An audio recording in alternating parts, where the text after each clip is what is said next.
17, 2 y 7 en las Islas Canarias. Aquí continuamos el Espacio en Blanco en Radio Nacional de España.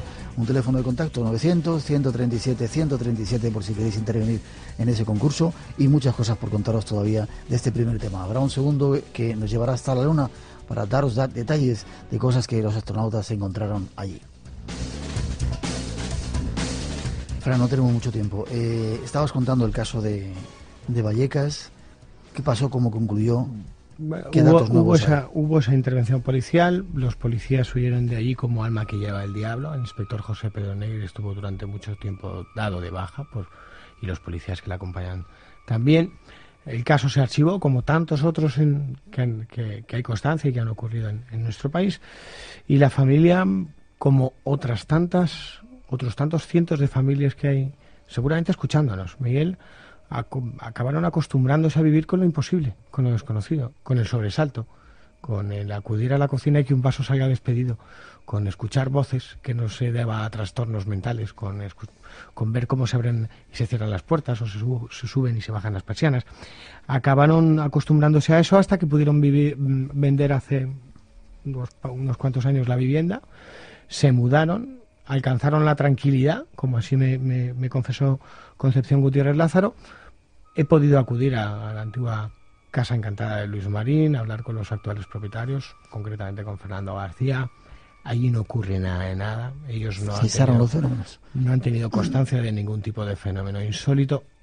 Quizás una curiosidad, ¿no? La última vez que podía entrevistar a Concepción Gutiérrez Lázaro para un programa de televisión, durante la entrevista, plena entrevista, sin que nadie hablase, acompañado por una buena amiga que es Clara Tauces, hoy redactora jefe de Más Allá, apareció una voz de una niña. ¿Sí? Que decía: no puedo. Sin que nadie lo dijera, estabais allí y se grabó.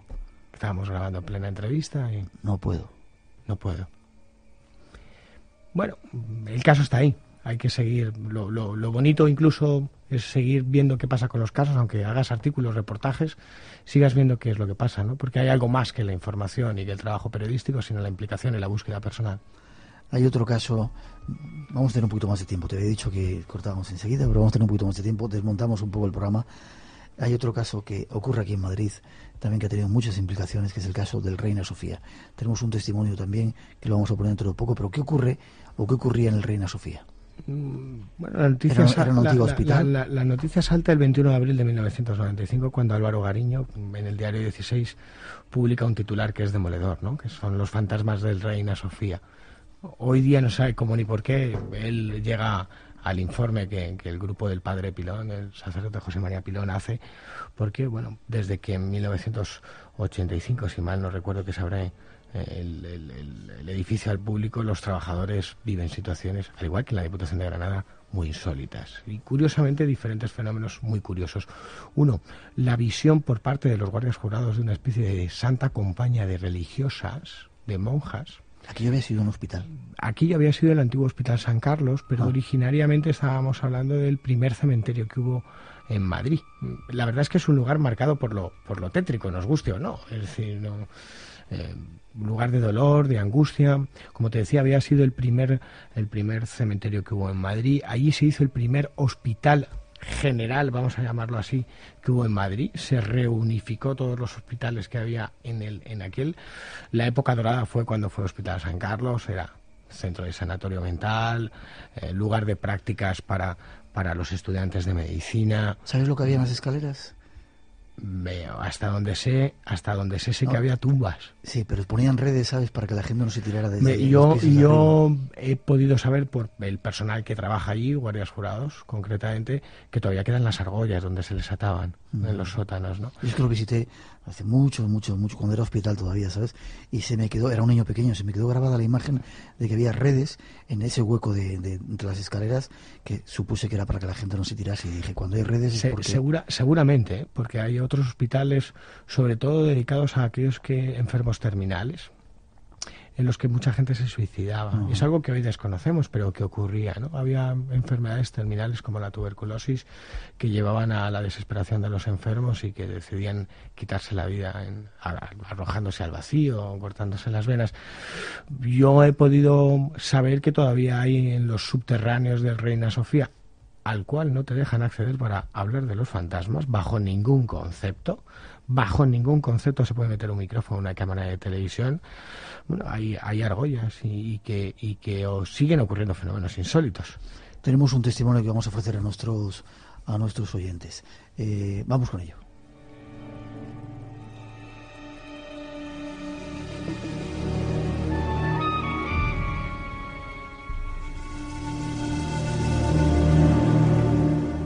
Raquel Arrogante fue una testigo de los fenómenos que ocurrían en ese lugar. Buenas noches, Raquel. Buenas noches. ¿Tú estás convencida que había fenómenos extraños en el Reina Sofía? Sí, estoy convencida porque yo tuve una experiencia muy dura allí y bueno, ya se habían hecho investigaciones paranormales anteriormente en el museo. Yo entré a trabajar en agosto del año 95. Tú trabajabas como guardia de seguridad, ¿no? Como guardia de seguridad en los controles de accesos del museo pidiendo las entradas. Ya. A mucha gente le suceden cosas extrañas, siente frío cuando entra allí, se siente mal. Hemos recibido algunos testimonios de personas que tenían que salir enseguida del museo porque sentían que pasaba algo. ¿Qué te contaron a ti tus compañeros como más significativo que había pasado ahí en el museo? Bueno, lo más significativo fue que, bueno, pues que hay una cripta en la que está enterrado Ataulfo. Sí. Y bueno, se contaba que se habían oído pasos, que se habían producido apariciones de monjas, que funcionarios se habían marchado del museo voluntariamente. Y bueno, aparte se apareció un fantasma en el jardín leyendo un periódico por las noches. Y eso fue lo que llamó bastante la atención a los vigilantes, porque era de noche y no había nadie, el museo no se había quedado nadie encerrado. Uh-huh. Entonces era extraño. Tú te diste de baja, te pasaba algo raro cuando estabas allí, ¿no? Sí, Cuéntanos. Yo me sentía mal desde el primer día que entré a trabajar allí, tenía síntomas de ansiedad como mareos, dolores de cabeza, mucho frío porque yo entré en agosto, pero yo desde un principio me encontraba con frío. Luego, aparte, pues a finales ya en el 96 me produjo una tensión muy fuerte en los ojos, en la frente, notaba como una sensación de fuerza y no podía soportarlo. Me salía incluso la voz de una niña pequeña durante un par de minutos que no lo podía controlar. ¿Te salía la voz de una niña? ¿Te salía la voz de una niña pequeña, como si te poseyera algo? Como si me poseyera algo, sí, porque cuando se me producían esas tensiones que he comentado antes, era como si yo notara una fuerza dentro de mí, como si me succionara algo, como si yo estuviese absorbiendo algo. Y eso se producía únicamente en los pasillos donde yo trabajaba. Fuera de los pasillos o del museo yo no me encontraba mal. ¿Ya tuviste que darte de baja? Tuve que darme de baja. Primero me dio la baja el médico por una cefalea tensional que me decía que tenía. Y bueno, yo no podía dormir tampoco. Y me dio la baja durante un mes. Tomaba tranquilizantes también. Y yo voluntariamente me salí al cabo del mes de estar de baja porque volví a entrar al museo, me encontraba mal y decidí pedir la baja voluntaria a la empresa de seguridad en la que yo trabajaba. Uh-huh. Raquel, gracias. ¿Ahora estás mejor ya? Sí, ya bueno, sigo en tratamiento psicológico, tomo pastillas, pero bueno, me estoy tratando de una depresión desde entonces y bueno. Te deseo que te pongas lo más pronto posible mejor y gracias por contarnos la experiencia. Un beso grande. Muchas gracias a ti. Hasta luego. Hasta luego.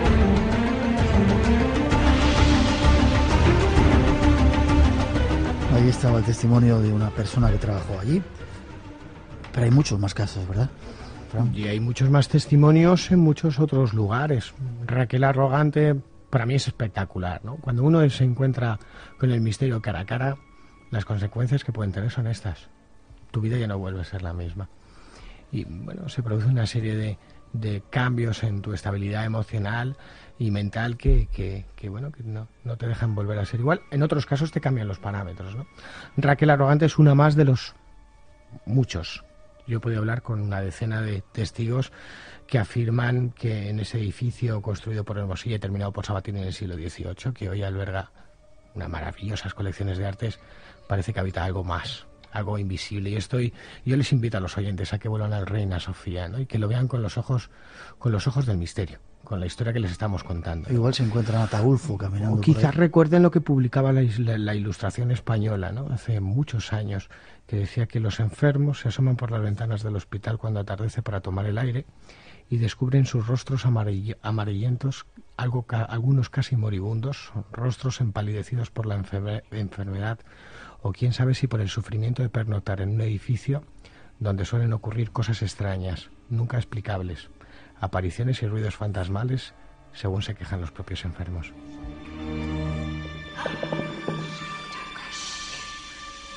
900-137-137. Lo más sobrecogedor... Es el teléfono para el concurso que tenemos esta noche de Casas Encantadas, esta noche lleno de voces por todos los sitios, sí. Lo más sobrecogedor, perdona Miguel, es que Raquel Arrogante ha hecho algo que no ha hecho nadie. Contarlo. Y denunciarlo. Y lo más sobrecogedor es que la oficina, bueno, el director general de Atención al Ciudadano y Coordinación de Servicios del Ayuntamiento de Madrid le contestó a sus denuncias diciendo que en relación a la reclamación incoada en esta oficina con su nombre, y una vez estudiado el tema que nos plantea por el Servicio de Sanidad Ambiental de la Dirección General de Salud de la Consejería de Sanidad, hemos de comunicarle que esta administración carece de competencias para la investigación de fenómenos paranormales. Claro. Llegó a la Audiencia Nacional y el caso quedó archivado. Te podría contar otro más sobrecogedor. Su protagonista se llama Mercedes Soto. Era guardia jurado en el antiguo Hospital La Cigüeña de la capital del Turia, de Valencia. Hoy es Consejería de Bienestar Social. Allí en los años 90 se publicó o se filtró a la prensa que se sucedían las apariciones de lo que llamaban la Dama Rosa, muy parecida a la Dama Blanca de la Casa de H de Chimeneas aquí en Madrid, en la Plaza del Rey sin número, sede del Ministerio de Cultura. Merche Soto, y cualquier día estará en los micrófonos de Espacio en Blanco para dar esa otra perspectiva de la realidad, no solamente afirmó ver a esa dama, sino que lo dejó rubricado en los informes. Sus compañeros impusieron a sus superiores hacer las rondas en pareja por el miedo a encontrarse con lo desconocido, y los informes eran cambiados. No te lo digo yo, lo dice ella. Te podría contar un caso más. Príncipe Vergara número 179, Madrid, Auditorio Nacional de Música. En los despachos administrativos de la joven orquesta no van a querer hablar, pero yo te puedo decir que muchos de los administrativos han vivido sucesos que no tienen tampoco explicación, y que en las salas donde vamos a escuchar grandes sinfonías, donde vamos a deleitarnos con las músicas, con las notas, cuando no hay nadie, cuando aquel lugar ya se ha cerrado al público, se escuchan aplausos, se escuchan voces, se escuchan pasos. Una situación que, según me filtraron, llegó a producir que una brujita, entre comillas, hiciera una especie de limpieza energética porque no podían afrontar la situación. Habría más casos: la Facultad de Derecho de Córdoba, la Facultad de Bellas Artes de Sevilla, Villafranca de los Barros, Los Santos de Maimona. El número de sucesos es interminable. Elige uno para casi terminar y luego tratar de sacar conclusiones. Quizás donde he pasado más miedo. ¿Dónde? No es una casa, es un pueblo. Y es un pueblo abandonado. ¿Belchite? Que se llama Belchite, a 50 kilómetros de Zaragoza. Un pueblo fantasma, y el monumento a lo que no debe volver a pasar en este país, que es una guerra civil, donde...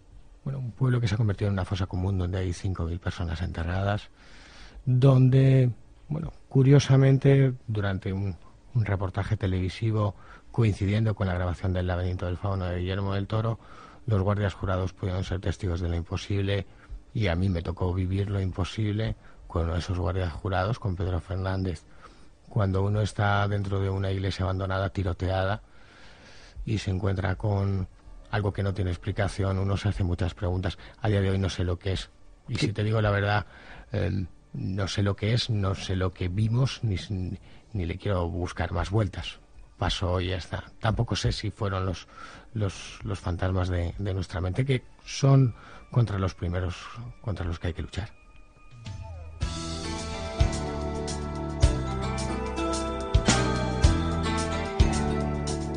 3:21, 2:21 en las Islas Canarias. ¿Qué hacer cuando una persona está en una casa encantada? Para terminar, tranquilidad, porque todos los expertos, yo no me considero experto, considero experto a Charles Rich, premio Nobel, creador del Instituto de París de Metapsíquica, o cualquiera de los otros grandes eruditos de la metapsíquica, o de los grandes investigadores de los 70, el propio Germán de Argumos en nuestro país, o el padre Pilón. Bueno, no alterarse, porque el miedo retroalimenta esos fenómenos, no sabemos cómo ni por qué. Acudir a especialistas dentro del campo de la salud mental, porque hay muchos trastornos que son equivocados, esa es la realidad. Por supuesto, no acudir a muchos videntes y a muchos brujos, porque no espantarán los fantasmas, sino que vaciarán los bolsillos. Miguel, tú lo sabes bien. Sí que hay gente profesional de verdad, y hay gente que tiene dones, vamos a llamarlo así, que trabajan con seriedad y honestidad, pero no son los que muchas veces se anuncian ni lo vociferan. Y solo, pues, por supuesto, que también tenga mucho cuidado con muchos investigadores yo los categorizaría de bazofia, porque van allí, sacan los cuartos, dan una explicación y se van corriendo. Que se pongan en manos de especialistas, que te llamen a ti, por ejemplo, sería una buena opción. Hay un teléfono que vamos a dar, si me permites, 91-346-1055, 346-1055. Ahí vamos a recoger algunos casos y trataremos de echarles una mano. Claro que sí. ¿Cómo se puede la gente poner en contacto contigo? ¿Cómo pueden conseguir el libro? Bueno, a través de la página web comentariosdelibros.com. Y bueno, ahora mismo cualquier oyente que quiera conseguir el libro dedicado, si entra en www.agapea.com, bueno, pues hay una buena promoción que se está haciendo desde Agapea, pero comentariosdelibros.com y entramos en contacto, sino a través de tu programa, por supuesto. Y sobre todo tener mucho cuidado con estos temas que no son para jugar, ¿verdad? No. Cuando uno abre la puerta al más allá, puede estar abriendo una puerta a un camino sin retorno. Igual el más allá entra. Gracias, Francisco Contreras, por haber estado con nosotros. Te deseo lo mejor y espero volver a verte dentro de poco en el Espacio en Blanco. Aquí tienes un reportero, aquí tienes un corresponsal en Málaga la Bella. Felicidades por volver. Muchas gracias. Seguimos con más temas a toda prisa. Nuestro concurso sigue adelante, 900-137-137, por si quieren participar. Y hay cosas que no nos han contado que ocurrieron en la Luna. Nosotros queremos darles esta noche todos los datos.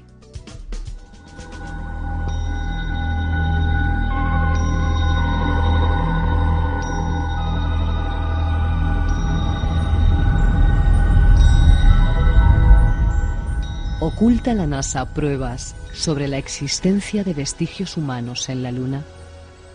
Los asistentes a la conferencia de prensa que dieron 2 extrabajadores de la NASA se quedaron atónitos cuando Ken Johnston y Richard Hoagland revelaron que dicha institución tiene en su poder fotografías que así lo muestran. Fueron captadas en el alunizaje del Apolo 11 en 1969.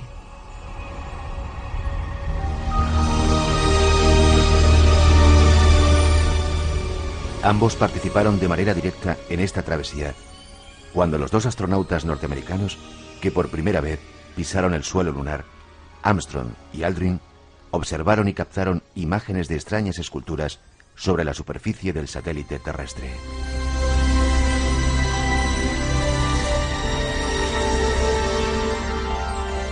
Johnston asegura haber recibido órdenes directas de eliminar todo rastro de aquellas fotografías. No obstante, él las conservó en secreto, tratando de evitar que se perdieran unas pruebas tan importantes.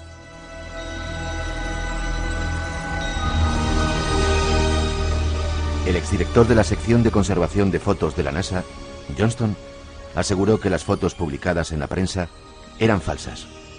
Fueron editadas con el fin de borrar y ocultar las evidencias dejadas por las fotografías originales.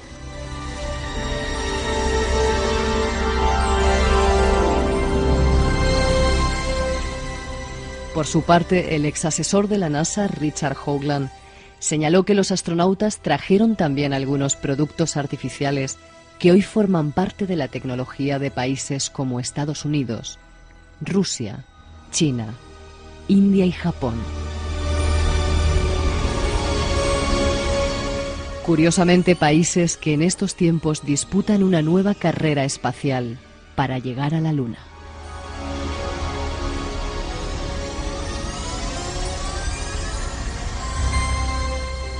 Estos hechos sucedieron después de que el segundo hombre en pisar la Luna, Edwin E. Aldrin, confesara que había visto un ovni cercano al espacio lunar. Mucho se ha hablado sobre supuestas ruinas en nuestro satélite. Un asunto sobre el que se cierne el silencio más absoluto, el secreto más hermético. Sin embargo, poco a poco, algunos datos van aflorando a la luz. Esta noche, nuestra pretensión es mostraros algunos de ellos.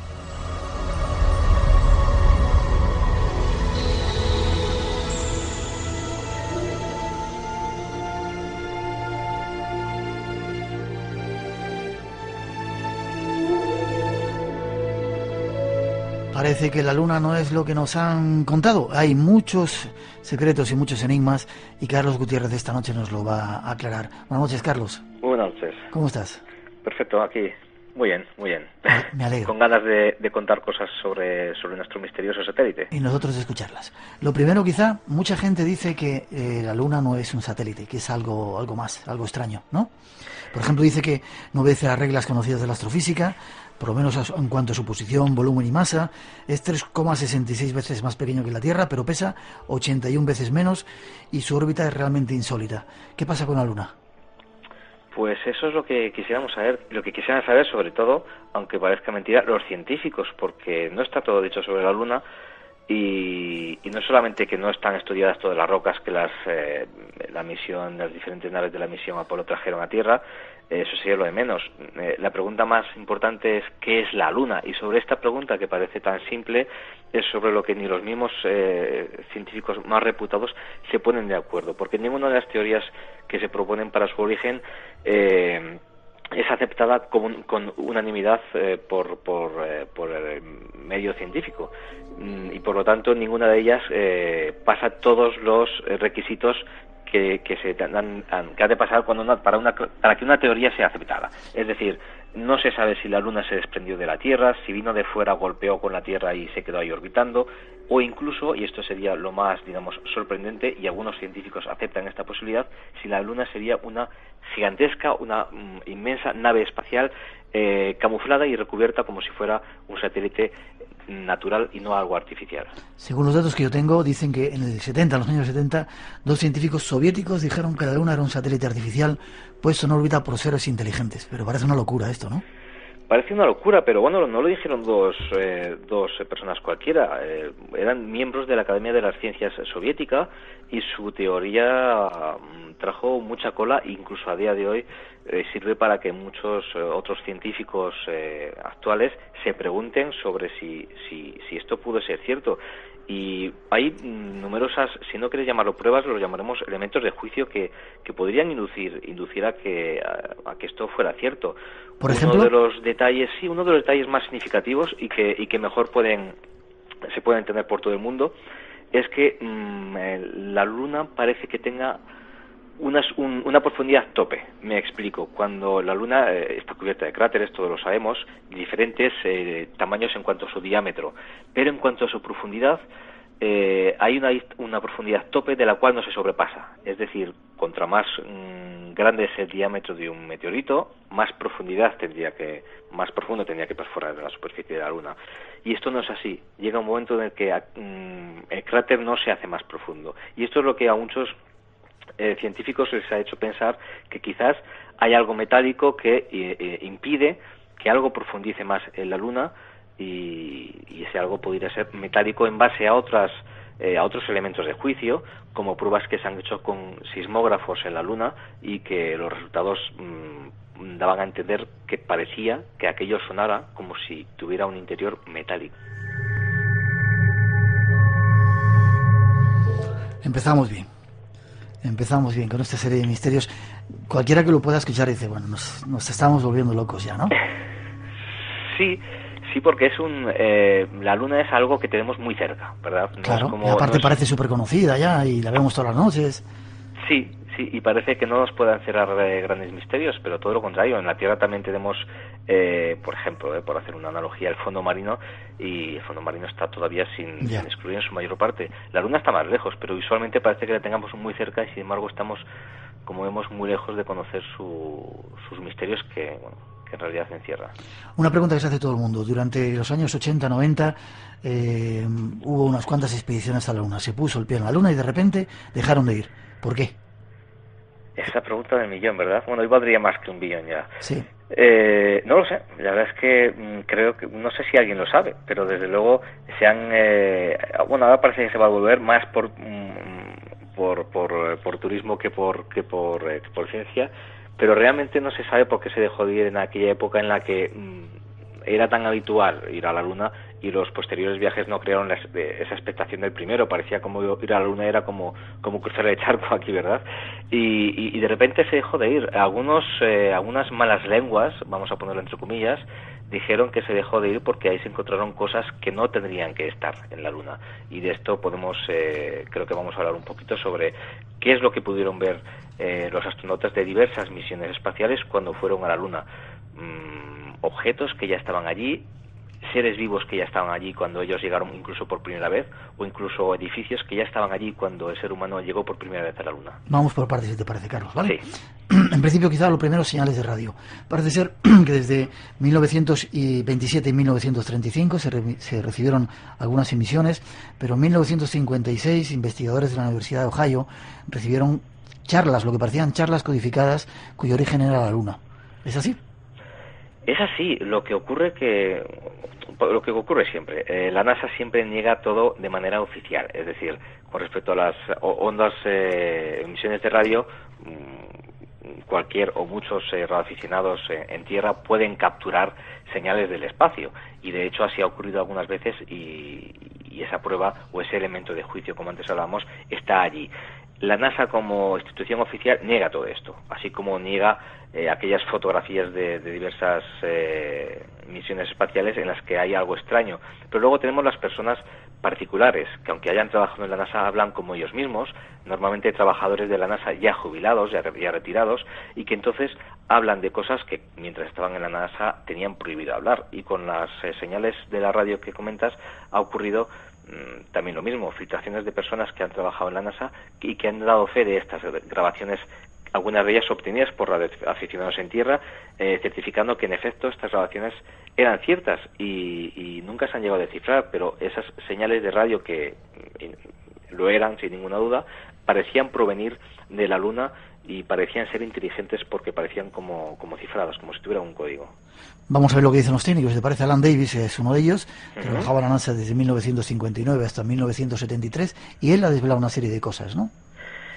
Sí, precisamente lo que hablamos. Una vez que se retiró de la NASA, al tiempo empezó a hablar. Y empezó a decir cosas muy interesantes. Y quizás la que más puede impactar es que era seguro que en la Apolo 11, cuando bajaron los astronautas del Apolo, vieron ruinas en la Luna. Ya no edificios modernos, sino auténticas ruinas, edificios ruinosos en la superficie de la Luna. Incluso Alan Davis dijo que él mismo no solo pudo recoger el testimonio, sino que pudo ver imágenes de estas ruinas, y que el mismo Armstrong, recordamos la primera persona que puso el pie en la Luna, aseguró que él, cuando estaba andando por la Luna, se sentía observado y vio cómo había otras personas, o otros, lo que sea, pero que estaban allí antes que ellos.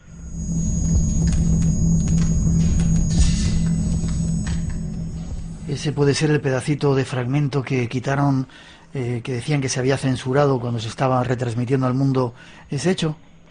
Podría ser. Como repetimos, la NASA niega que se haya cortado nada, incluso ha llegado a negar el falso directo que todos sabemos que hubo, de unos segundos y que les daba juego para poder cortar lo que sea, pero podría ser uno de los momentos clave de la famosa grabación en los que y no fue el único momento, en teoría, en el que se vio algo extraño. El problema es que esto no lo digo yo, esto lo dice Alan Davis, y lógicamente nos tenemos que hacer eco de declaraciones de terceras personas, es decir, todo lo referente a la Luna nosotros no podemos investigar. Podemos tener un telescopio, podemos observar incluso TLPs, un día podemos hablar de ellos, fenómenos extraños luminosos que hay en la Luna, pero cuando hablamos de superficies de ruinas y de estructuras en la Luna, pese a que sí se han visto mediante telescopios terrestres, es un tema muy complejo. Siempre nos tenemos que creer el testimonio de otras personas, porque cuando se han vuelto a querer comprobar esto, no ha sido posible. Y con los testimonios como el de Alan Davis, ex trabajador de la NASA, esto sí que no hay ninguna duda que lo fue, solo tenemos ese testimonio suyo que asegura que ha visto fotos y que ha hablado con Armstrong, pero luego Armstrong lo ha negado. Es decir, es un tema muy controvertido, pero lo que no podemos negar es no escuchar todos estos testimonios, porque si separados nos pudieran parecer demasiado fantasiosos, tenemos un buen puñado de ellos y a veces no son en absoluto contradictorios, sino que hablan siempre en la misma dirección, en una ocultación de la NASA en cuanto a que en la Luna se mueve algo que, al parecer, si todo esto es cierto, no sería humano.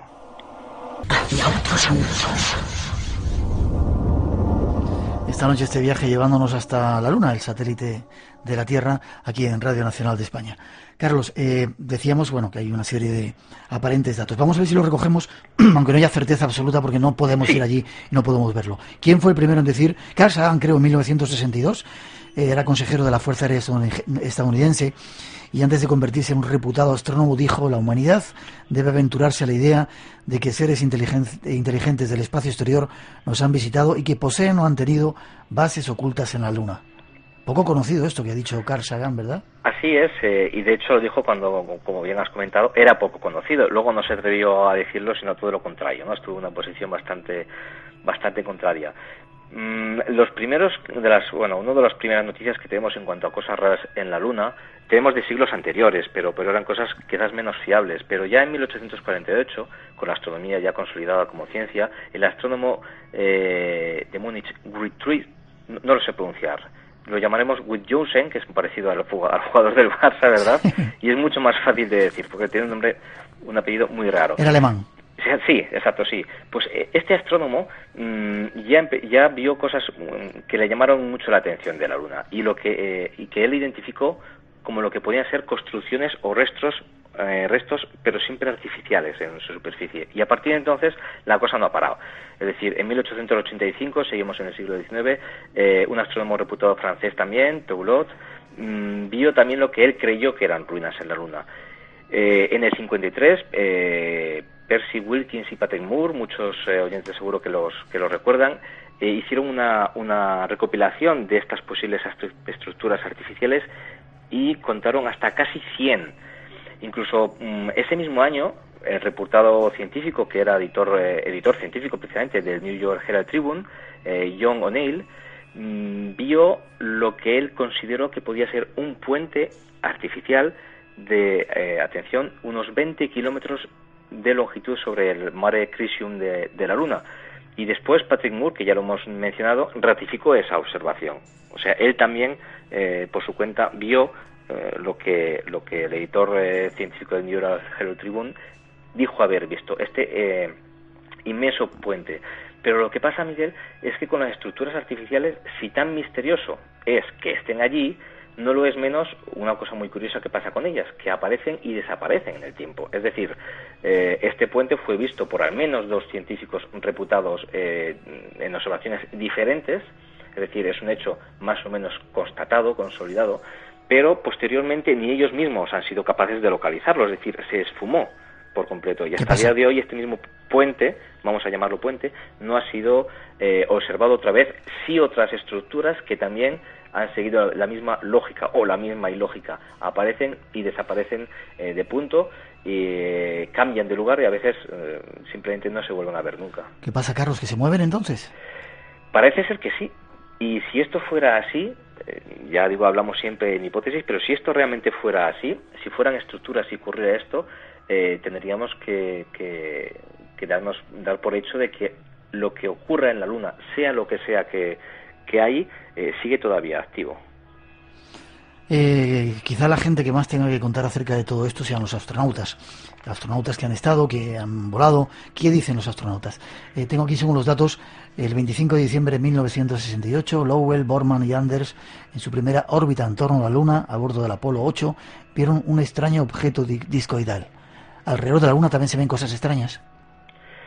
También se ven cosas extrañas. Es más, hay muchas misiones. La más conocida es la Apolo.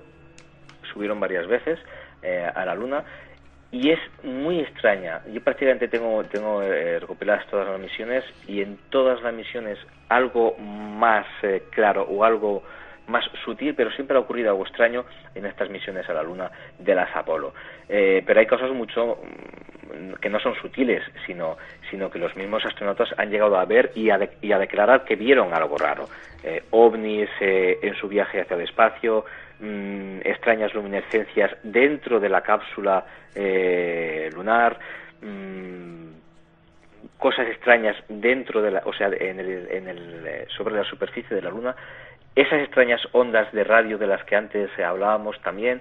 Es decir, casi todas las misiones espaciales que han ido a nuestro satélite se han encontrado cosas un tanto extrañas. También no olvidemos, pasa algo raro cuando nos vamos a Marte, que casi siempre, o cuando se envían sondas a Marte, porque no hemos ido físicamente, pero casi siempre pasan cosas un tanto extrañas.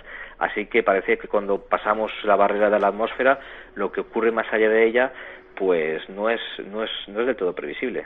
Es significativo este caso que recogíamos del Apolo 8 el 25 de diciembre, que contaba Lowell que cuando vieron el disco discoidal alrededor, ese extraño objeto, los sistemas eléctricos de la nave se detuvieron durante unos instantes, sí. Descendió la temperatura, ¿y qué ocurrió?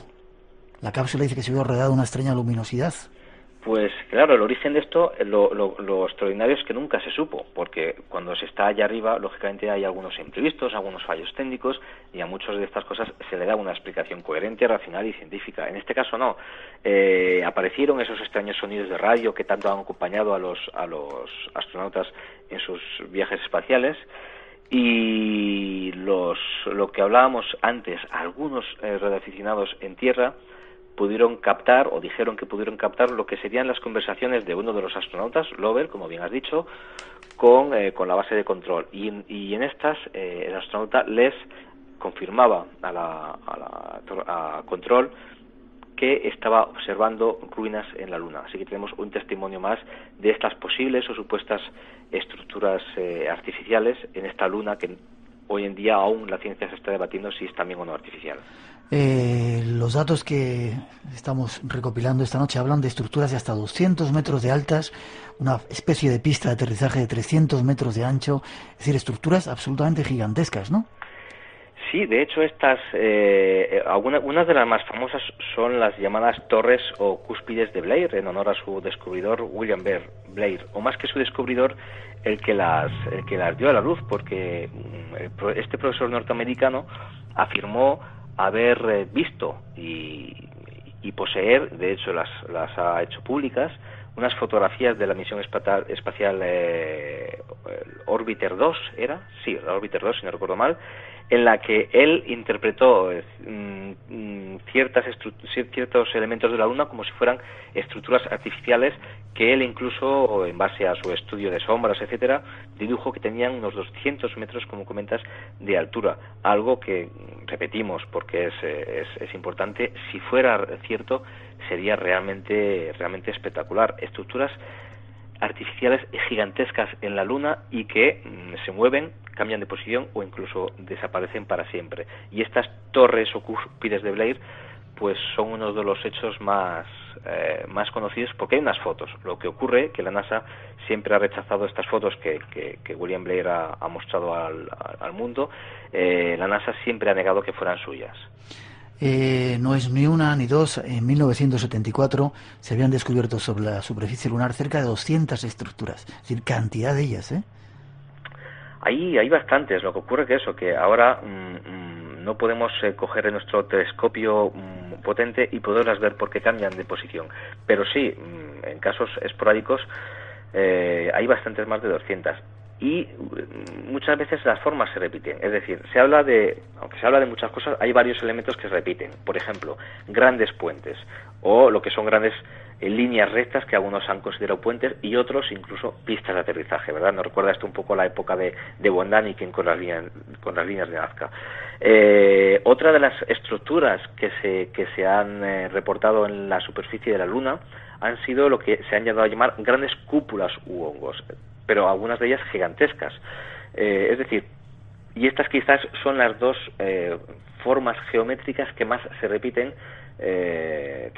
los testimonios que dicen reportar estructuras en la Luna, sobre todo la de puentes o líneas rectas, y estas grandes cúpulas u hongos que no saben exactamente qué puede ser, pero que de hecho algo son porque los han visto numerosos científicos. Aunque también el Apolo 16 fotografió algo parecido a pirámides, que es una estructura que parece que se repite no solamente en la Luna, sino parece en Marte, aparte de la Tierra, ¿no?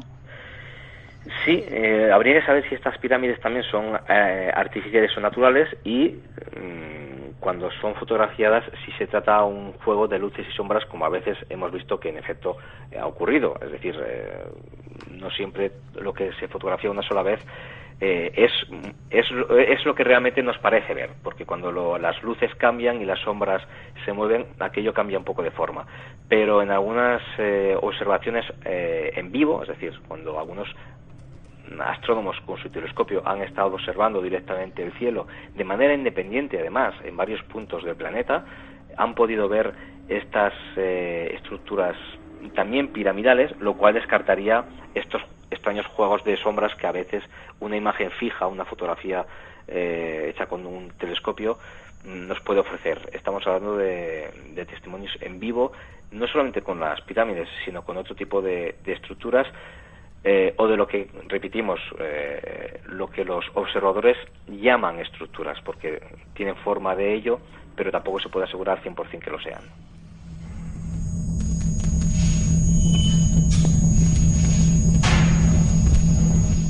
Vamos a ir terminando, Carlos, si te parece.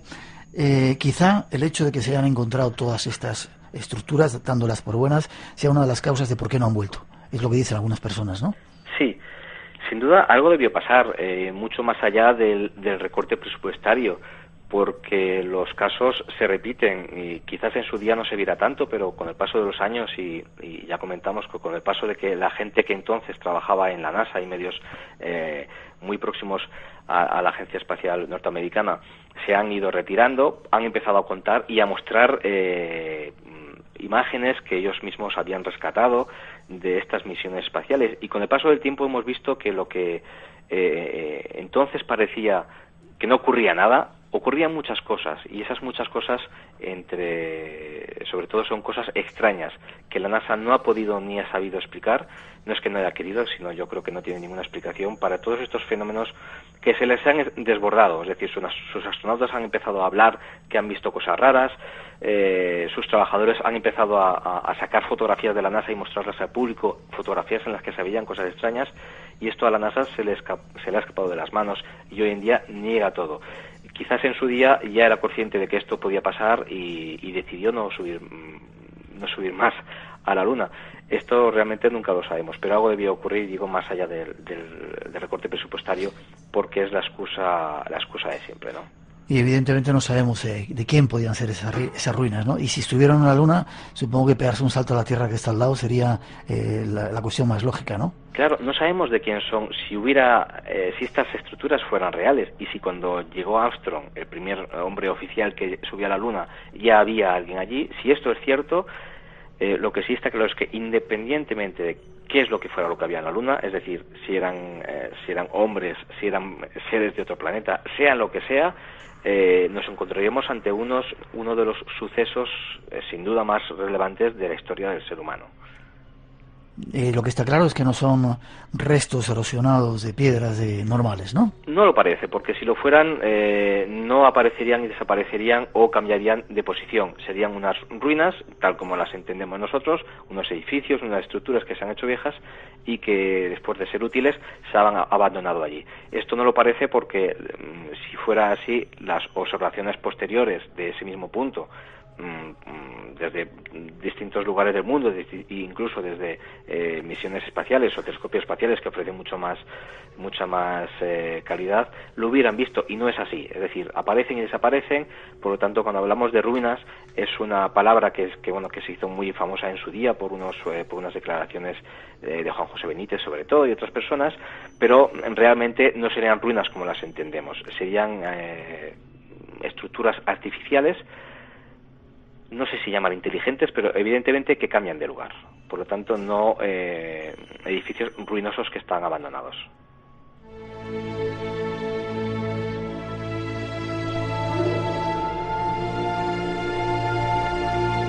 Y no estamos locos, Carlos, ¿no? Son apreciaciones, son hechos que están ahí, aunque no tengamos todas las claves. ¿Para cuándo crees que puede haber una respuesta? Pues yo creo que estamos lejos. Es decir, no sé si incluso llegaremos a saber algo. Es un poco, bueno, parece que mina la moral de cualquiera, ¿no? Pero yo prefiero ser realista en estos temas y mira, si encontramos algo, pues bienvenido sea, ¿no? No dejamos en el intento, ¿no? Es decir, seguimos en ello, pero creo que no está en nuestras manos. Es decir, en este tipo de fenómenos en los que parece que lo que hay detrás parece ser que no es humano, por lo tanto, si no lo es, no depende de nosotros llegar a saber algo o no. Lo que sí, y eso casi lo puedo garantizar, es que en los próximos meses seguirá habiendo novedades, algunas de ellas muy interesantes, en torno a estas cosas extrañas que pasan alrededor de la Luna. Entonces tenemos que estar atentos para ver si eso sí que nos sirve para por lo menos acercarnos un poquito más hacia la verdad. Estaremos atentos, Carlos. Muchas gracias. Os vais de viaje a Estados Unidos dentro de poco. Sí. Os espero a la vuelta para que hablemos de Roswell, que vais a estar por allí, de los indios, de esas reservas y de esos lugares increíbles que vais a visitar. Perfecto. Un fuerte abrazo. Encantado. También para Olga, y un placer que hayáis estado aquí en el Espacio en Blanco. Espero que no sea la última vez. Por supuesto que no, cuando quieras. Fuerte abrazo. Un fuerte abrazo. Hasta luego.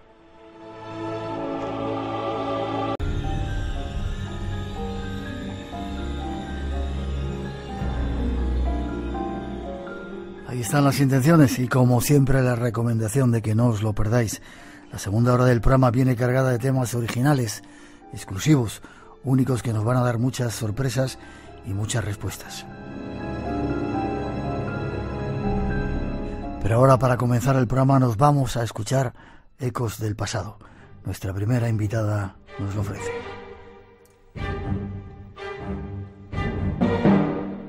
Nuestro siguiente tema nos llevará a escuchar algunos ecos del pasado.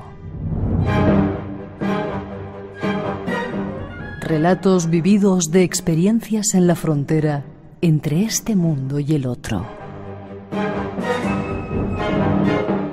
Poltergeist, casas encantadas, hoteles misteriosos.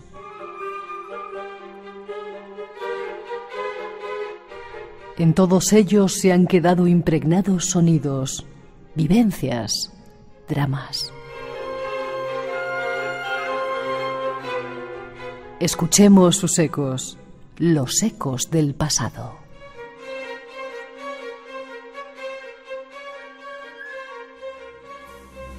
Y nos vamos a tratar de sentir alguno de esos ecos que se quedan impregnados del pasado. Y para ello nos vamos hasta Barcelona. Allí está nuestra especial invitada de la noche hoy, Laura Falcó Lara. Buenas noches, Laura. Buenas noches, Miguel. Qué placer tenerte aquí en el Espacio en Blanco. No, el placer es mío. Estar contigo es un lujo. Déjame que te presente. Licenciada en Filología Inglesa por la Universidad de Barcelona, máster de Dirección de Empresas. Has trabajado en el Grupo Planeta. Actualmente estás dirigiendo... Espera a ver cómo se llama, directora general de Prisma, la división de revistas del Grupo Planeta, y bueno, formas parte de algunos otros programas hablando de todos estos temas. Cuéntame, Laura, ¿qué te llamó la atención de estos temas? ¿Por qué te metiste en ellos? Porque llevas mucho tiempo, aunque parezca que has aparecido ahora, ¿no? Bueno, llevo toda mi vida. Lo que ocurre que yo siempre digo lo mismo, ¿no? Hay un momento en la vida en que hablar de estos temas piensas que, y además es cierto, puede incluso ser malo profesionalmente, porque la gente asocia pues el hablar de estos temas o decir que te pasan cosas de este percal parece asociado a gente que igual no está mentalmente equilibrada, y entonces te planteas que igual no es bueno decirlo públicamente, pero llega un momento, como digo yo, a la vejez viruelas, y piensas que bueno, que ya no tienes nada que demostrar, que la gente sabe perfectamente dónde estás, quién eres, y que si hablas de esto al revés, quizás ayudas a que la gente tome conciencia de que esto no son tonterías, sino que hay gente que ve cosas, que le pasan cosas, y hay lugares donde ocurren fenómenos. Has escrito un libro recogiendo parte del trabajo que haces con nuestros compañeros de La Rosa de los Vientos, que se llama Ecos del Pasado. ¿Hay alguno que te haya llamado la atención, que hayas vivido a nivel personal muy potentemente? Bueno, yo siempre digo que allá donde voy, ¿no? Siempre hay algo con lo que me quedo, pero quizás si tuviera que hablar de un caso personal donde realmente tuve unas sensaciones muy fuertes, es un caso que no está en el libro, que si algún día escribo el segundo, pues ahí aparecerá, que son mis vivencias en el campo de concentración de Auschwitz, en particular en Birkenau. Y yo reconozco que quizás es el sitio donde peor lo he pasado, donde más cosas extrañas a nivel de energías he sentido, y donde además las fotografías han aparecido de todo. En el caso, bueno, en una fotografía que me hicieron a mí físicamente, en una ristra de 3 fotografías, en la tercera aparece una cara de un hombre, sinceramente una cara muy angustiosa, pero luego yo misma sentí que había algo en el techo, tiré una ráfaga también de 3 fotografías, y la tercera aparece una silueta blanca como de una persona colgando de la viga, como si alguien se hubiera ahorcado. Le pasé la foto en su momento a Clara Tahoces, la estuvo analizando y me dijo, es que no hay ni duda ni trampa, o sea, es una de las imágenes más claras que he visto. ¿Crees en la reencarnación? Muchísimo. ¿No te habrías reencarnado en ese lugar? ¿O habías vivido antes en ese lugar y te No creo. Fíjate que yo creo que lo que sentí fue más el dolor que había allí en esas paredes. De hecho, estuve luego 2 días malísima, o sea, 2 días con náuseas, migrañas. Yo creo que al revés, que lo que me afectó fue la maldad que había ahí acumulada, el dolor. Vale, antes de entrar en casos que quiero que me cuentes de los que has investigado, las cosas que pasan, esto que estamos haciendo ahora, nuestras palabras, nuestros sentimientos, nuestras sensaciones, ¿se quedan impregnadas ahí en algún sitio y se pueden recoger? Yo creo que sí, yo siempre digo lo mismo, si tú tiras una piedra a un lago, eso emite unas ondas, el lago tiene un final y por tanto esas ondas terminan. La voz, lo que hacemos, los actos, las energías son ondas también y el universo es infinito, ¿por qué no habríamos de poder recogerlas de vuelta? Más allá de lo que luego quede a nivel físico, es decir, yo creo que hay impregnaciones, que es eso que podemos recoger, que un día pasó y que sigues pudiendo oírlo, y luego hay fantasmas, que esos interactúan con nosotros de forma inteligente con respuestas inteligentes. Esta es nuestra invitada, Laura Falcó Lara. Con ella nos vamos de viaje a escuchar algunos ecos del pasado, ya veréis.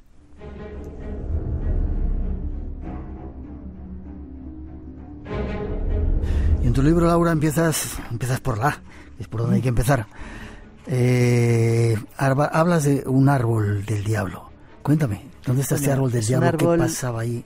Es un árbol que está en New Jersey, es un viejo roble donde han habido pues muchísimos linchamientos en sus ramas, asesinatos, suicidios. Es un árbol realmente que tú lo ves y no tendría por qué tener mayor trascendencia, pero es cierto que es un árbol en cuya savia hay la sangre de muchos inocentes. Es un árbol donde dice que se han celebrado rituales satánicos y que ha sido también tumba alrededor suyo, en sus raíces, de muchísimas víctimas de asesinos en serie, por ejemplo. Es un lugar donde ha habido, pues como te decía, linchamientos, humillaciones, violaciones, todo tipo de víctimas han estado rodeando ese árbol, y ese árbol dicen que está maldito, dicen que es un árbol donde todavía se puede oír el clamor de esas personas que han muerto ahí asesinadas violentamente, que es un árbol con impregnaciones muy negativas.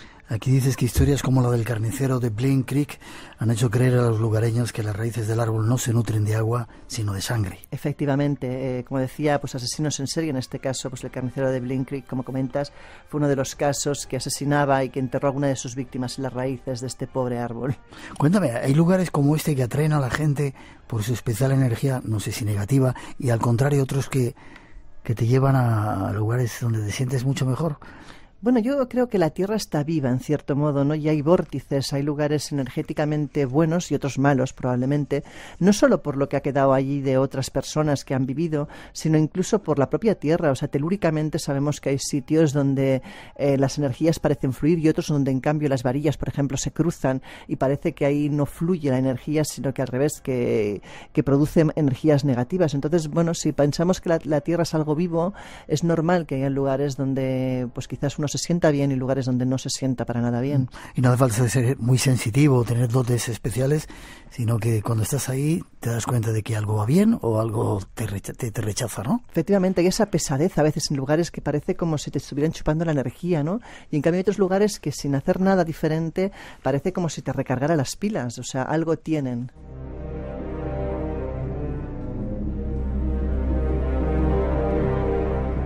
Y de árboles del diablo nos vamos a pueblos fantasmas. Esta historia, Laura, nos conmociona a todos. Sarmero, el pueblo, en Tolima, Colombia. Estábamos viendo la televisión, la gente que tenemos un poquito más de edad, como dices en el libro, ¿no? Y se veía a una niña de 13 años, a Humaira Sánchez, metida en una especie de pozo que se había creado por esa catástrofe que había habido. ¿Qué lección nos dio, verdad? Bueno, fue el 13 de noviembre de 1985, ha llovido mucho desde entonces, fue un pueblo completamente arrasado, un pueblo de 50.000 habitantes situado, como decías, cerca de lo que es la capital de Bogotá. Y bueno, y el volcán nevado se lo llevó todo por delante, se lo llevó de la noche a la mañana en cuestión de segundos, enterrando a todas sus gentes, no dejando casi tiempo a que la gente escapara. Un pueblo donde a día de hoy parece que esas almas todavía continúan presentes, y hay historias historias increíbles en ese pueblo a día de hoy, de gente que ha pasado por ahí, que ha intentado pues grabar o hacer fotografías. Disculpa, ¿el pueblo está ahora vacío? ¿No vive nadie? No, claro, el pueblo está completamente vacío, el pueblo son ruinas, es un lodazal en gran medida, lo que queda son los restos de esa catástrofe. O sea, no, el pueblo está... Pero bueno, que hay historias actualmente de gente además que va, pues como podemos ir nosotros a veces a lugares de estos a ver qué impregnaciones quedan, qué es lo que ha quedado de la catástrofe. Hay una historia a mí que me llamó mucho la atención de un grupo que se acercan al pueblo y ven a un hombre como barriendo en lo que era la entrada del antiguo cementerio. No entienden nada porque piensan que hace este hombre barriendo en mitad de la nada, en un pueblo que ya no existe, en un vacío absoluto y total, ¿no? Y llega un momento que se dan cuenta de que ese hombre parece no ser real, parece realmente estar en un mundo diferente, en otra dimensión. La verdad es que les inquieta mucho esa presencia. Se acercan, el hombre parece ni tan siquiera detectarles, no se gira, no se inmuta ante lo que le preguntan. Y cuando finalmente contestan, le preguntan ¿dónde está el cementerio? Él, con mirada casi ausente, dice aquí, señalando el mismo lugar donde él está prácticamente, como si se refiere a todo el pueblo, no únicamente al cementerio en sí. Hay muchas historias de este estilo en Armero. Espacio en blanco. En la madrugada del sábado al domingo, a partir de las 2, la 1 en Canarias. El misterio continúa. En Radio Nacional, con Miguel Blanco. Y esta noche con Laura Falcó hablando, escuchando, sintiendo ecos del pasado. Decir que esa niña que salía de 13 años, que vimos en todos los informativos, Omaira Sánchez, que quedó atrapada en el lodo, finalmente fallecería y estaría, bueno, en los cielos seguramente ahora. En este pueblo hablas también, me parece, de la historia de un sacerdote. Hay muchísimas historias. Yo creo que es uno de los lugares donde quizás todo el mundo que ha ido tiene experiencias curiosas, ¿no? Por ejemplo, tenemos también a Carlos Ferrero, que es otro de los personajes que se desplazó por Tolima en compañía de su familia y al hacer una parada en Armero para descansar, por ejemplo, tomó unas fotos con su teléfono y le llamó la atención, por ejemplo, una casa en ruinas con un letrero donde se podía leer la palabra homenaje. ¿Cuál sería su sorpresa cuando 8 días después, repasando la foto que había tomado, se dio cuenta que debajo de esa imagen había un hombre con una nariz y una boca como tapadas por una especie de pañuelo? Ese hombre no estaba, por ejemplo, cuando él tomó las fotografías, ¿no? Hay historias de periodistas, como dices, de párrocos, hay todo tipo de historias. Es un pueblo plagado de experiencias.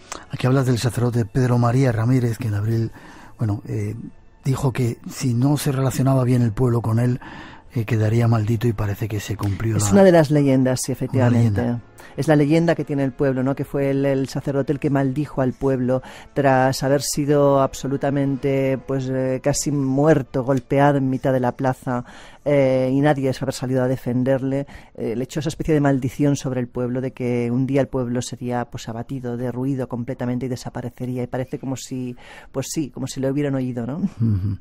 Parece que estos sucesos ocurren siempre en sitios, donde ha habido grandes catástrofes o en sitios muy antiguos. Sin embargo, hablas aquí, por ejemplo, de un auditorio que está en Alaska, el Wendy Williamson, que parece que también ocurren extrañas cosas, gente que aparece que no está invitada y que no forman parte de las compañías que actúan en ese auditorio. Bueno, yo siempre digo que la gente relaciona a veces lo paranormal con lugares únicamente antiguos o en ruinas. No tiene por qué, porque a veces en construcciones nuevas no sabemos lo que ha habido antes de esa construcción, en esa ubicación física. Puede haber habido muchas cosas, ¿no?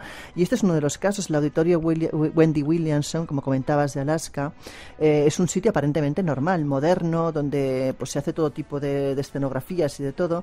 Sin embargo, a veces ocurren cosas que dejan al público sin palabras, ¿no? Cuando de repente, en mitad de un acto, de una representación, forma parte de la escenografía algo imposible, algo que sin embargo parece real y palpable.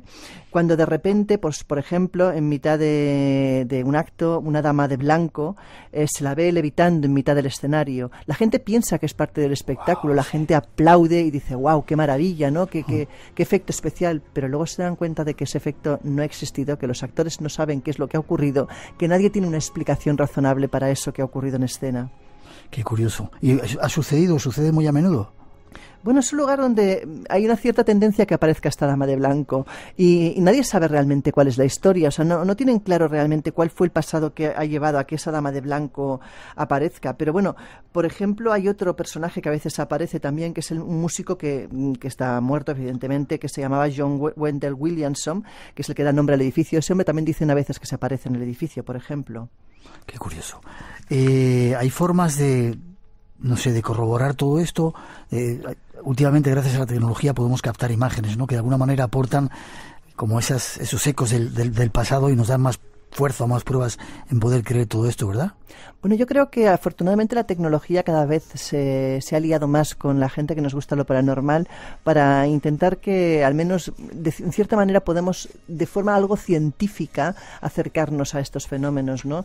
Antes pues simplemente íbamos con una grabadora, con nuestros ojos y una cámara de fotos. Actualmente pues hay maquinarias como la Spirit Box, el REM-Pod, el Melmeter, la Kinet, una serie de máquinas que nos ayuda quizás a medir de una forma un poco más científica o más creíble esas cosas que los ojos a veces ven pero no pueden explicar. Los Beatles también tenían algunas, ¿verdad? Pues sí, los Beatles, por ejemplo, tienen una que es Helter yo nunca sé decirlo. Helter Skelter. O sea, bueno, es que el nombre se las trae también. En este caso, bueno, no es que en sí la canción esté maldita, sino que va vinculada a una serie de sucesos muy tristes y se inspiraron, se supone, en la canción para producirlos, ¿no? En este caso hablamos pues de los asesinatos de la familia Manson, de Sharon Tate, uno de los asesinatos quizás más famosos en Cielo Drive. Y teóricamente el asesino decía que bueno, en cierta manera este álbum, el de White Album, y esta canción fueron pues aquellas que le inspiraron para llevar a término el asesinato. Claro, cuando los músicos de los Beatles se enteraron de esto, pues imagínate la poca gracia que les hizo, ¿no? Uh-huh. Hay muchas más, como de Marilyn Manson y algunas otras por ahí, que sí están enredadas en ese halo de misterio, ¿verdad? Sí, bueno, yo lo de las canciones malditas es algo que también tiene su gracia, ¿no? No son fantasmas, pero en cualquier caso sí que hay canciones que, bueno, que históricamente se ha dicho que son malditas. A mí, por ejemplo, yo no conocía y aprendí bastante de la historia esta del Gloomy Sunday, por ejemplo, una canción que casi parece clásica porque es muy tranquila y se ve que tiene detrás una historia de suicidios tremenda también. Qué curioso. Hablando de fantasmas, carreteras fantasmas hay muchas en nuestro mundo, ¿verdad? Aquí recoges algunas de ellas, no sé, cuéntame la que quieras. Bueno, yo creo que lo de la mujer de la curva es bien un clásico. Mira, vamos a hablar, por ejemplo, de en Gran Bretaña. Tenemos la carretera M6 en Inglaterra. Ahí dice, por ejemplo, que se suelen ver espectros de soldados romanos. Te lo digo porque quizás es más original que la mujer de la curva, que es quizás lo más conocido, ¿no? En este caso, pues dicen que ven soldados romanos, que probablemente fueron los que trazaron la vía original. También dicen que hay una mujer, como no, que pide socorro.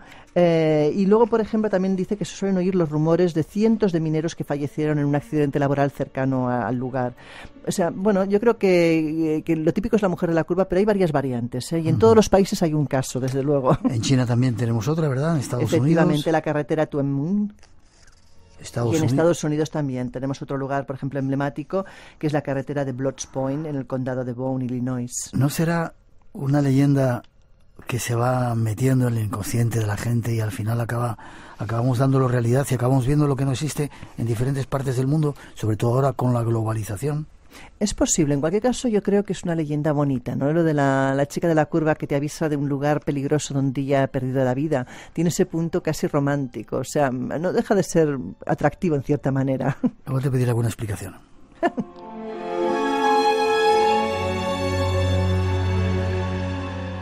Lugares que también ponen los pelos de punta. La casa del Salto de Tequendama, en Colombia, donde al parecer la gente lo elige como un sitio para, no sé si suicidarse o lanzarse por ahí al vacío.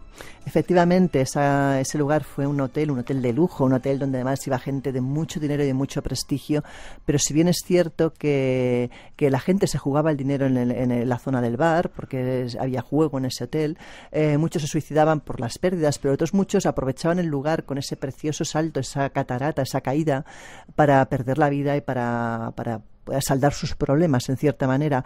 Dicen que a día de hoy todavía se puede ver a esos que se suicidan, que a veces se ven sombras de gente que se lanza al vacío y no hay nadie. La persona que en estos momentos cuida el lugar dice que le ha pasado 50.000 cosas en él, cosas que desaparecen, cosas que se mueven, ruidos, gritos, todo tipo de sucesos, y la verdad es que es un lugar incluso paisajísticamente espectacular donde los haya. Yo creo que es un lugar que valdría la pena que lo recuperaran, aunque solo fuera como paraje.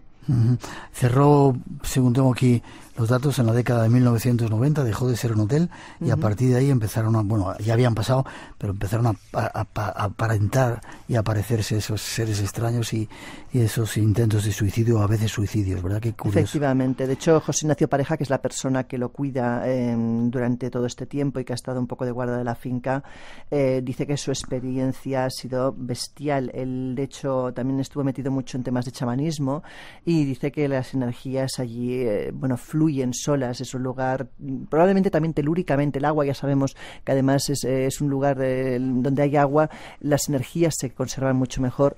Es mucho más fácil que hayan fenómenos paranormales. El agua sirve como de alimento, en cierta manera, para este tipo de fenómenos. Y él cuenta todo tipo de experiencias.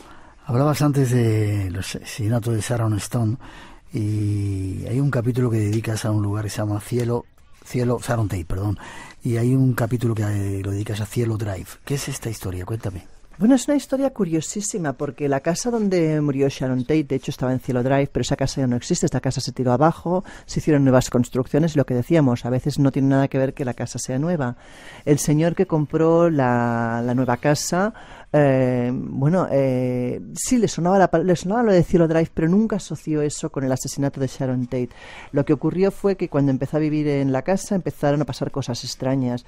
Dio una fiesta de inauguración y durante la fiesta de inauguración una de las personas que estaba con él en la cocina creyó ver a una mujer flotando por fuera por la ventana de la cocina. Claro, imagínate el sobresalto, ¿no? A partir de ahí empiezan a pasar cosas. Empieza a haber personas que deambulan por la casa que no existen, sombras, ruidos. Y bueno, llega un momento que es tal la cantidad de manifestaciones que tienen el lugar y además manifestaciones incluso a veces trágicas con escenas como sangrientas, que intenta investigar qué es lo que había ocurrido en la zona y ahí descubre que está viviendo justo encima del lugar donde estaba la casa de Sharon Tate. El hombre actualmente sigue viviendo ahí, se ha acostumbrado a convivir con el fenómeno, sabe que es un fenómeno que no interactúa, en este caso hablaríamos de una impregnación y bueno, en cierta manera pues ha aprendido a convivir con ello.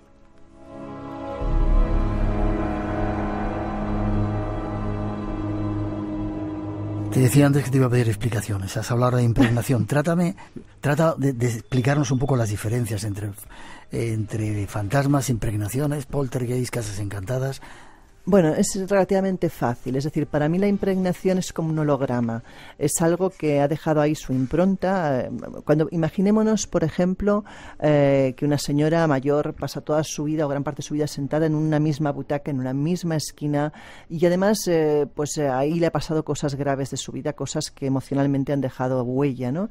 Es fácil que cuando esa persona desaparezca quede ahí pues algo estático, algo que no interactúa, no es un fantasma, es simplemente una huella. Eso serían, por ejemplo, también las psicofonías que podemos recoger en lugares como Belchite. No es nada que nos responda inteligentemente, es algo que simplemente reproduce algo que ocurrió en su momento, pues la caída de un avión en picado, los disparos de una guerra, etcétera. Un fantasma no, un fantasma interactúa con nosotros, es alguien que se ha quedado anclado a este mundo en una dimensión paralela, no ha, transitado hacia donde deba transitar, sino que se ha quedado anclado aquí por algún motivo, a veces muertes violentas, no aceptar que su situación, o quizás aferrarse a lo material, o que tengan algo pendiente, pero interactúan con nosotros. Un poltergeist. El poltergeist, traducido literalmente, quiere decir duende travieso. Los fenómenos poltergeist normalmente suelen tipificarse por lugares donde los objetos vuelan, donde hay agresiones incluso físicas a la gente que vive en el lugar. Y hay varias explicaciones. En un porcentaje muy alto el poltergeist realmente es provocado por alguien que en estados alterados de conciencia, en situaciones de estrés o de ansiedad, provocan efectos telequinéticos sobre los objetos o las cosas. A veces también llamamos poltergeist a cuando ocurren fenómenos parecidos provocados por entes. Pero realmente, si fuéramos fidedignos, deberíamos únicamente referirnos a poltergeist cuando es fruto de una persona. Pero bueno, todo acaba englobándose a veces en un mismo saco. Vale. Y cuando se dan ese tipo de apariciones, ¿nos pueden hacer daño? A ver, yo siempre digo que las películas hacen mucho daño en ese sentido, porque estamos tan hartos de ver en las películas siempre casos súper malignos, demonios, agresiones.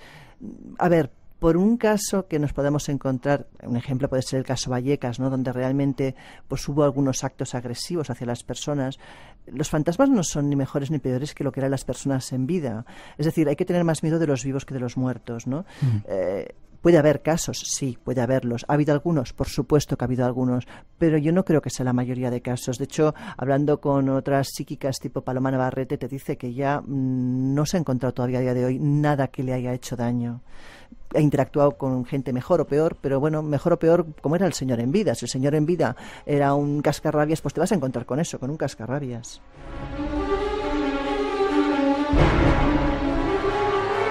¿Estás a gusto ahí en Barcelona, en nuestros estudios? Estamos muy bien. Vale, no te voy a entretener mucho más. Quiero que me cuentes una extraña ciudad también fantasma que hay en el Rajasthan, en India, para dar un poco una muestra de que no solo sucede en todas las partes del mundo, sitios habitados, deshabitados, lugares antiguos, lugares modernos.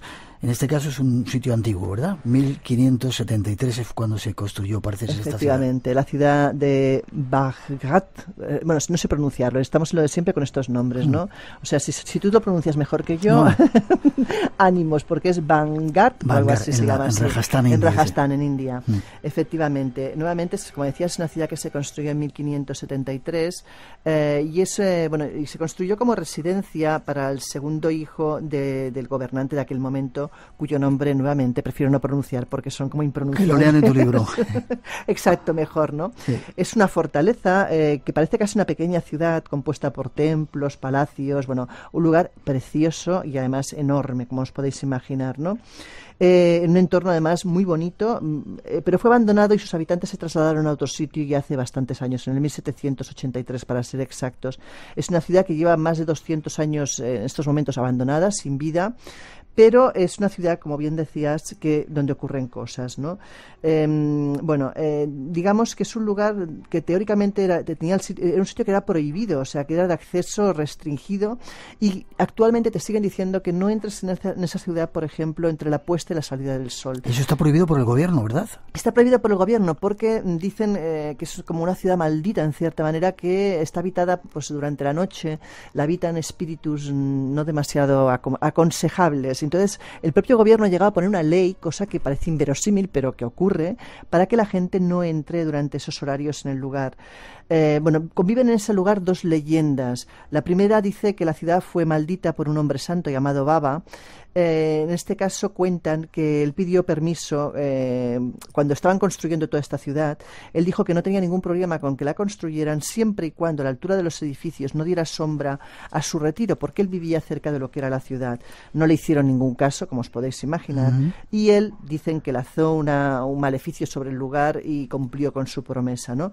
Este es uno de los de las leyendas que se cuentan. La segunda habla de otra historia, habla de una bella princesa que a temprana edad de 18 comenzó a recibir ofertas de boda, como puede imaginarse, típico de la India, la edad y la situación, ¿no?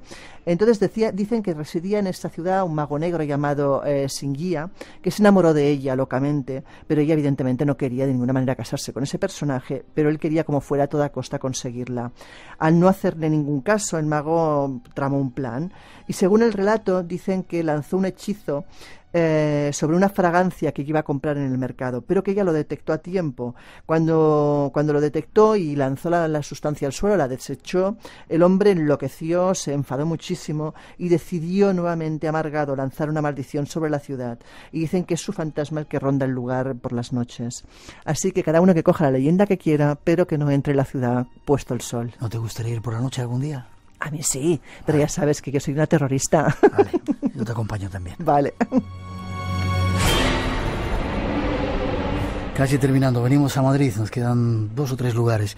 Hay un hostal, el Hostal Cats, que era curioso porque parece ser que era la primera vez que se ponía un anuncio en un periódico en España o en Madrid, en el que se decía que se vendía edificio.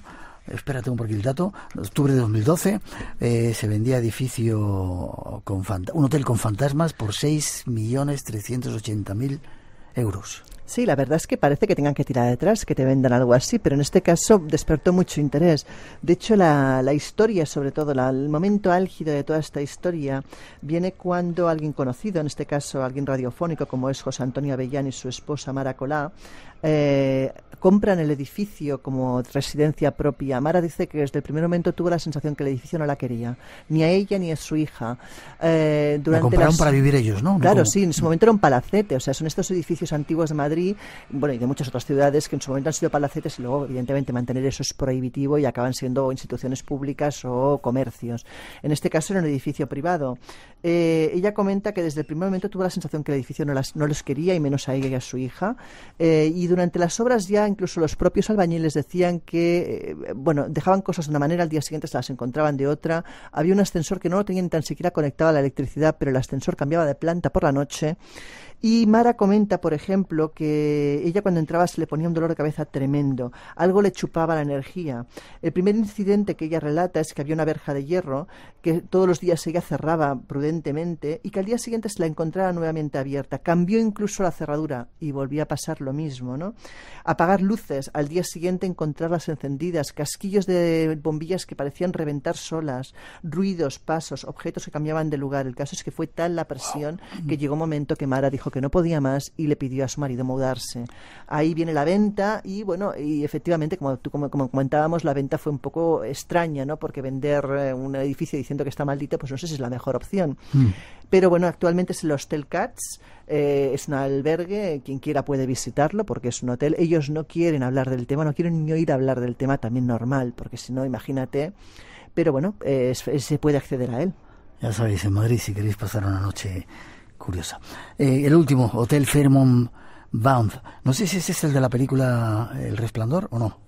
No, el del Resplandor es el Stanley. Si quieres hablamos del Stanley. También menudo hotel, ¿no? Ese. Bueno, el Stanley es un hotel... A mí me gusta mucho la historia porque Stephen King se inspira en este hotel para escribir El Resplandor, porque pasa ahí unas vacaciones a final de temporada, están solos él y su familia en el hotel. Tiene sensaciones muy extrañas estando en ese hotel, en esos largos pasillos. De hecho, dice que tiene pesadillas, reiteradas pesadillas, imaginándose a su hijo siendo perseguido por esos pasillos. Y de hecho le explican que el hotel tiene una cierta tradición de fantasmas y de sucesos paranormales. Él vivir en persona no vive ninguno, pero sí que la atmósfera del hotel, todo lo que le cuentan y esas pesadillas le llevan a escribir la novela El Resplandor. Es cierto que en ese hotel, por ejemplo, se han conseguido hacer fotos. Hay una foto que tengo yo colgada en el... porque este libro además lleva un código QR para que la gente pueda acceder a un microsite donde hay todo tipo de material adicional, fotografías, vídeos, links, psicofonías, además muchas de ellas cedidas por compañeros, o sea, un trabajo en ese sentido increíble de colaboración de la gente del misterio. Y hay una foto, por ejemplo, que está colgada en ese lugar, que pueden ver perfectamente una mujer a lo alto de la escalera. Es una foto que se sabe perfectamente que el personaje que aparece es una de las propietarias del hotel, antiguas propietarias del hotel, que evidentemente está muerta. Es un hotel donde es muy fácil, por lo visto, que sacar fotos de este estilo, ¿no? Que aparezcan cosas extrañas en ellas. Pero bueno, como decíamos, este es el hotel que inspiró al Resplandor. Es un hotel que además se queda como muy aislado, que se construyó en una época nuevamente de lujo y de excesos, y que luego fue bajando su consumo y actualmente pues es más un hotel de invierno por las nevadas que un hotel pues quizás de alta gama como fue en su momento cuando se inauguró.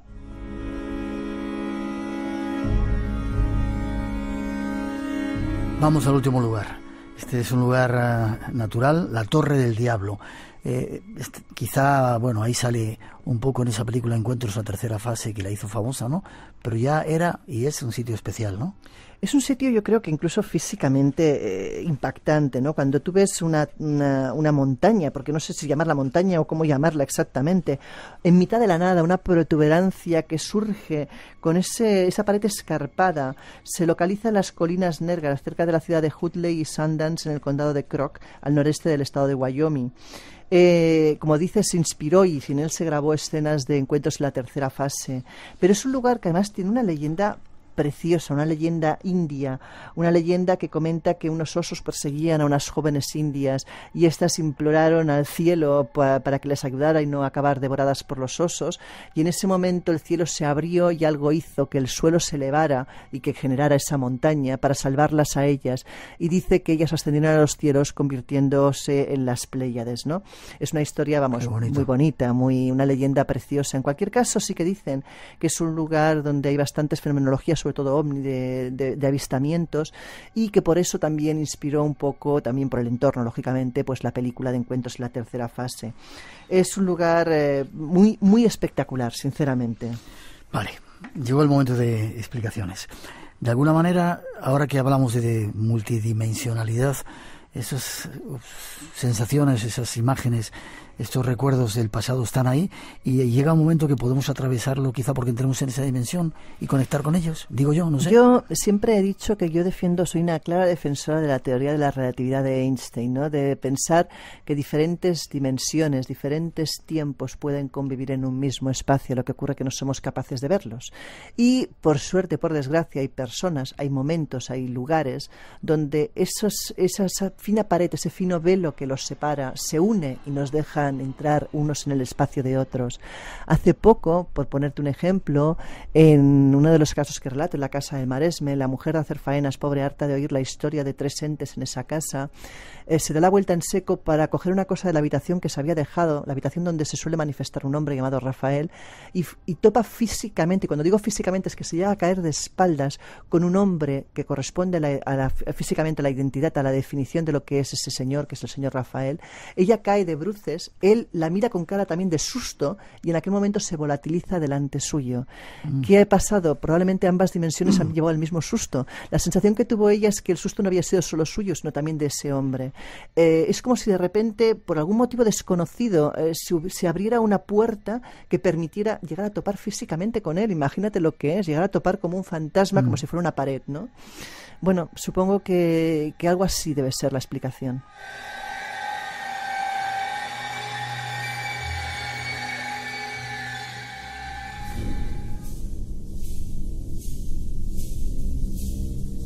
Esto es parte de esos ecos del pasado. Si queréis más, ahí está el libro, el último libro de Laura Falcó.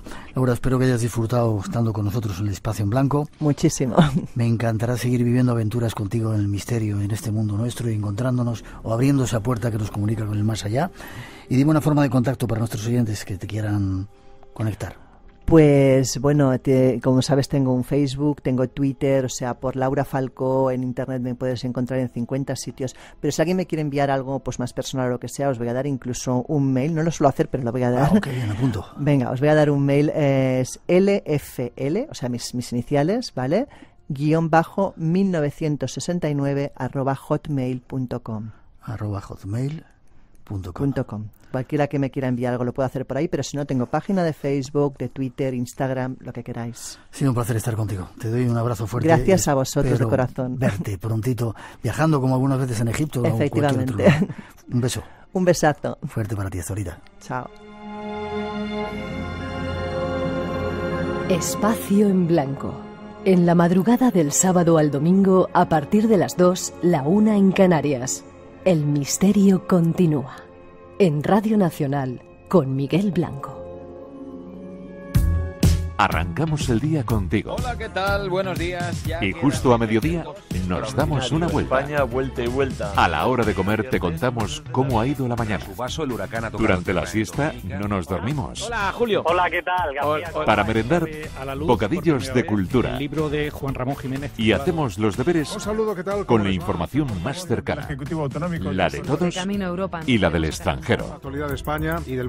A la hora de dormir seguimos despiertos. En Radio Nacional y en nuestra noche con contenido. Cantando como grillos. Sean los protagonistas de aquí del canto del grillo. Estamos contigo a cualquier hora, porque cualquier hora es hora de Radio Nacional de España.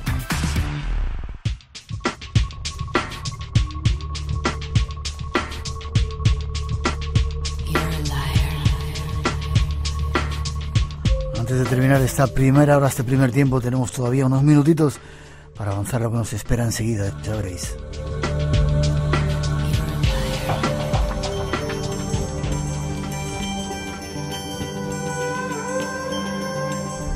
Estamos navegando por el río Nilo y tenemos con nosotros a uno de los embajadores de este viaje, la persona que nos abre las puertas de este país de los faraones, Tito Atella, para contarnos algunas de las novedades, las cosas nuevas que se están viendo o descubriendo en Egipto.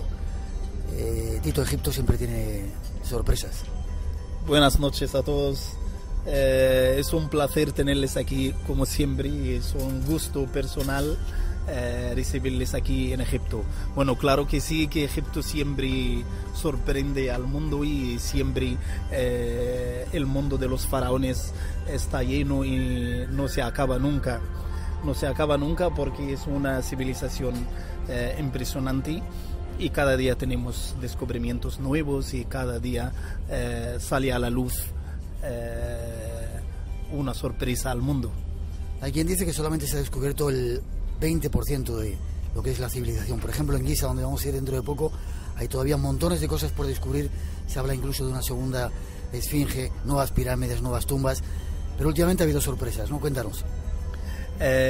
Últimamente hay 2 descubrimientos impresionantes. Han salido en mucha prensa y han salido en las noticias. Y me gustaría mencionar estos 2 descubrimientos porque son fantásticos. Un descubrimiento es una tumba intacta y yo creo que es la segunda tumba más importante en la historia de Egipto después del descubrimiento de la tumba de Tutankamón. Esta tumba que han descubierto en la ciudad de Luxor está en un pueblo al lado del Valle de los Reyes, se llama Deraa Abu Naga, y es un pueblo que está lleno de monumentos. Han descubierto allí una tumba intacta.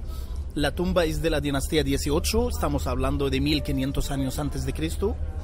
Es de la 18ª dinastía y es una tumba, según los jeroglíficos que están saliendo, se cree que es la tumba de un juez de la ciudad. Lo más impresionante de la tumba, lo que han encontrado dentro. La tumba tiene 8 momias, 10 cofres, tiene cientos de figuras funerarias. Están hablando de más de 1000 pequeñas estatuillas funerarias. Por eso es un descubrimiento fantástico. El otro descubrimiento que ha sido antes de esta tumba, han descubierto una pirámide que data a 3700 años antes de Cristo en la parte de Dashur. ¿Una nueva pirámide? Una nueva pirámide en la parte de Dashur. Es una pirámide que data al siglo XIII antes de Cristo, que data al Imperio Medio. Está en la zona donde está la pirámide romboidal y la pirámide roja. Al sur de estas 2 pirámides han descubierto un pasillo subterráneo con 10 líneas de bloques y ya está confirmado que es una pirámide y data a 3700 años antes de Cristo, así que una pirámide más para el mundo ha salido. Estos son los 2 descubrimientos que han sido últimamente salidos a la luz. Gracias a ti, Tito, pudimos dar la noticia de ese proyecto que estaban investigando en la pirámide y que se habían encontrado teóricamente una serie de nuevas galerías. ¿Tú crees, como decía Saji Aguas, que todavía vamos a encontrar una gran cámara dentro de la gran pirámide y que posiblemente ahí esté la momia del faraón Keops? Y yo creo que sí.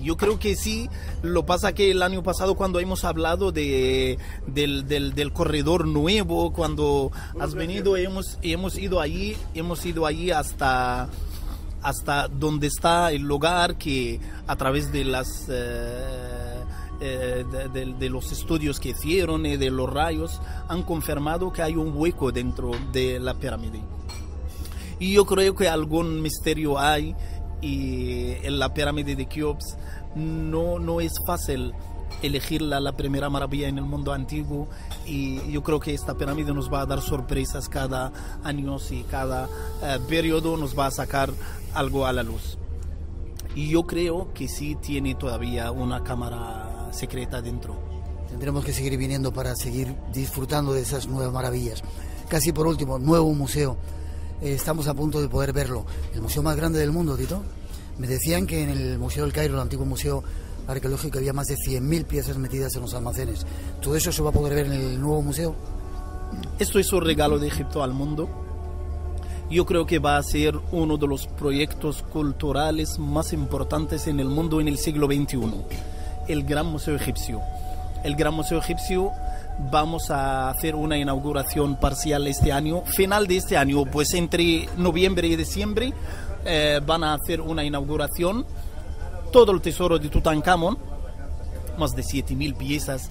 Vas a ver cosas que no has visto nunca, con las 50.000 veces que has venido a Egipto, pero en el Museo Nuevo, en el tesoro de Tutankamón, vas a ver piezas nuevas.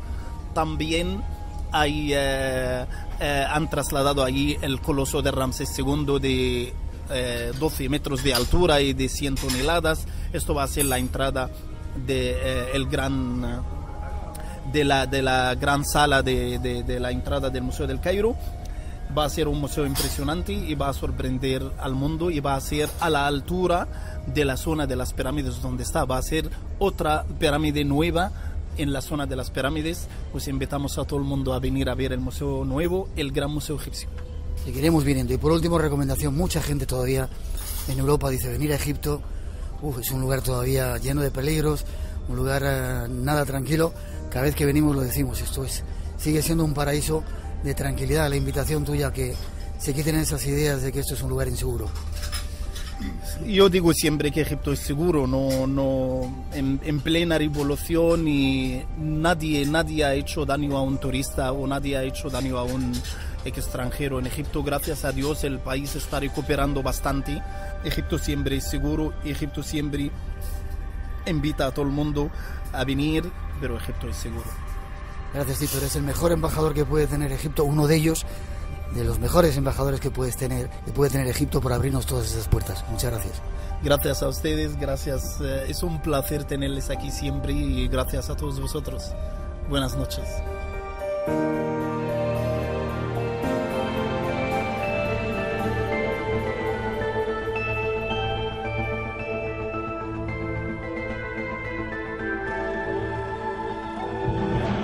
Una pausa obligada hemos de hacer. Llegan las noticias, la información, la actualidad. Unos minutos con ella y regresamos.